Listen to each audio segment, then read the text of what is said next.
Ada sini ya ini. Kose jalan-jalan nak pergi ke Mangkabeh. Ni area kampung Bukit Batu. Jalan nak pergi Mangkabeh nak jatah bahagian. Jatah bahagian atas lori ni.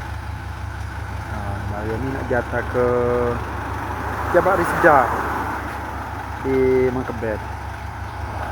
Ada ni. Oh, jalan-jalan ni pun alhamdulillah hari ni tak sibuk. Mungkin jalan-jalan tapi luar sana ni dekat Bandar Kerak ni. Ini sibuk juga. Ada jam juga sekat-sekat jalan.